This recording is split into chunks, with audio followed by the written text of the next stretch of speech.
Hello, Internet friend. I'm David Ravel, and today on Value Side, President Trump puts America on a permanent war footing.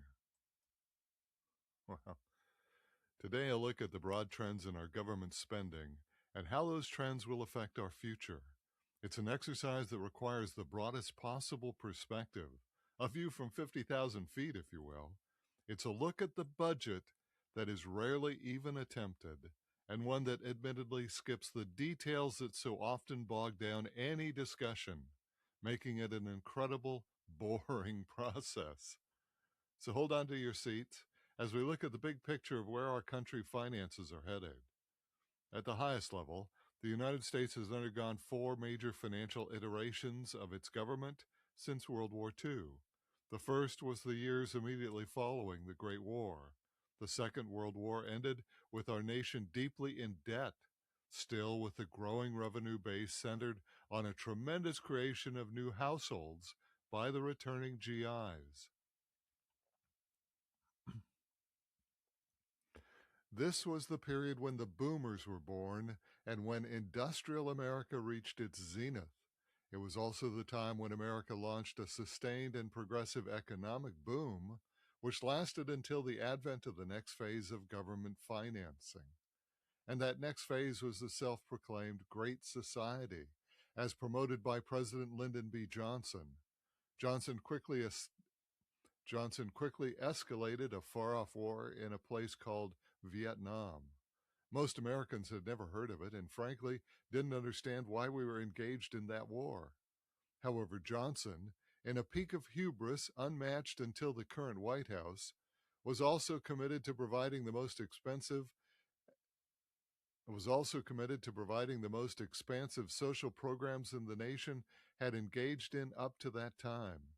So extensive were these combined expenditures, labeled guns and butter, that the country's expenditure far exceeded its revenue, i.e., far exceeded its taxes. We'll ignore for today's discussion the relative merits of either the war or LBJ's social programs and look just at the financial effects. And from a financial perspective, we see clearly that Johnson's excessive spending put the nation on a path of debt, causing the years that followed, primarily in the 1970s, to experience below-trend economic growth and higher inflation, something that we've discussed before called stagflation. By the time that the financial dismal 1970s ended, the country was looking for a radical change from these rising prices and low productivity. Although many Americans couldn't put their finger on it, they knew the country needed a change. Enter the former governor of California, Ronald Reagan. Reagan campaigned on a platform of lower government spending and regulation. He promised to get government off our backs, a sentiment that resonated with everyday Americans. Reagan rode this move towards reducing government's role in our lives, along with lowering the financial burden and back-to-back election triumphs.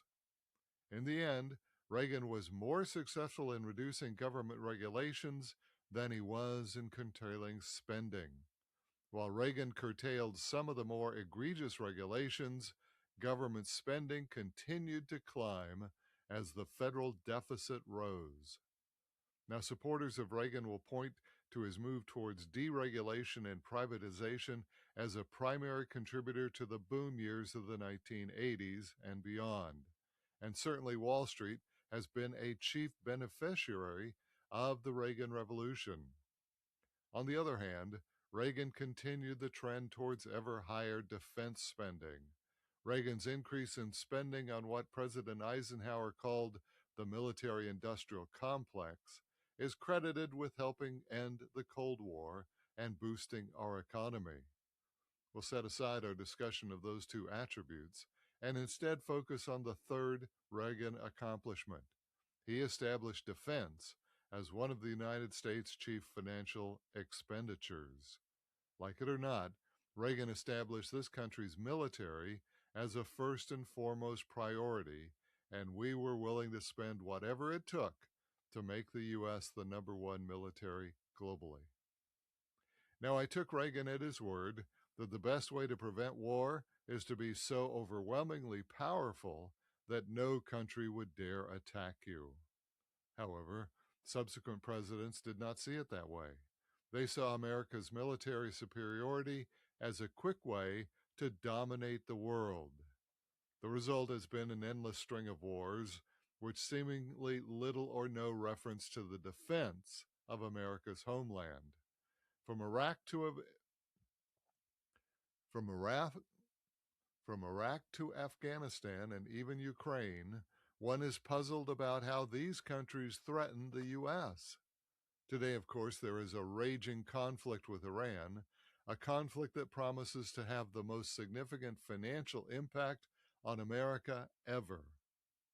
All of these wars were made possible by a 20th century president who aimed to achieve peace through strength and provided the financing for a machine that other presidents would use in war. Today, President Donald Trump's proposed new wave of War Department spending, mislabeled. Today, President Trump's proposed new wave of war-dependent spending increase. Today, President Donald Trump's proposed new wave of War Department spending increases its primary budget before supplemental spending to 150% of last year's budget. It's the most dramatic increase since World War II, eclipsing even Ronald Reagan's.